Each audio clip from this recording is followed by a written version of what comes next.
ನಮಸ್ಕಾರ. ಇವತ್ತು ಗೊಂಗುರು ಸೊಪ್ಪು ಅಥವಾ ಪುಂಡಿ ಸೊಪ್ಪು ಇದ್ರ ಚಟ್ನಿ ಯಾವ ಥರ ಮಾಡೋದು ಅಂತ ತೋರಿಸ್ಕೊಡ್ತೀನಿ. ಫಸ್ಟ್ ಇಲ್ಲಿ ನಾನು ಸೊಪ್ಪನ್ನೆಲ್ಲ ಕ್ಲೀನ್ ಮಾಡ್ಕೊಂಡಿದ್ದೀನಿ. ಅದರದ್ದು ಎಲೆ ಭಾಗನ ಮಾತ್ರ ಯೂಸ್ ಮಾಡಬೇಕು.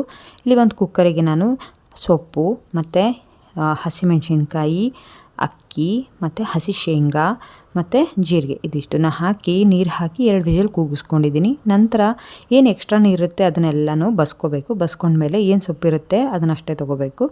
ನಂತರ ಇಲ್ಲಿ ಸಿಪ್ಪೆ ಸುಲಿದಿರುವಂತಹ ಬೆಳ್ಳುಳ್ಳಿ ಮತ್ತು ಏನು ನಾವು ಇಟ್ಕೊಂಡಿರ್ತೀವಲ್ಲ ಸೊಪ್ಪು ಅದನ್ನು ಮತ್ತು ಉಪ್ಪನ್ನು ಹಾಕಿ ಜಜ್ಕೋಬೇಕು. ಚೆನ್ನಾಗಿ ಜಜ್ಕೊಂಡ್ರೆ ಚಟ್ನಿ ರೆಡಿ ಆಗುತ್ತೆ. ನಂತರ ಇಲ್ಲಿ ನಾನು ಮೂಲಂಗಿ ಸಲಾಡ್ ಮಾಡೋಣ ಅಂತ ಮಾಡ್ತಿದ್ದೀನಿ. ಇದಕ್ಕೆ ಒಂದು ಮೂಲಂಗಿ ಮತ್ತು ಮೂಲಂಗಿದ ಎಳೆ ಸೊಪ್ಪು ಬರುತ್ತಲ್ಲ ಅದು, ಮತ್ತು ಒಂದು ಈರುಳ್ಳಿ, ಒಂದು ಟೊಮೆಟೊ, ಒಂದು ಹಸಿಮೆಣ್ಸಿಕಾಯಿ ಇದಿಷ್ಟನ್ನು ತೊಗೊಂಡಿದ್ದೀನಿ.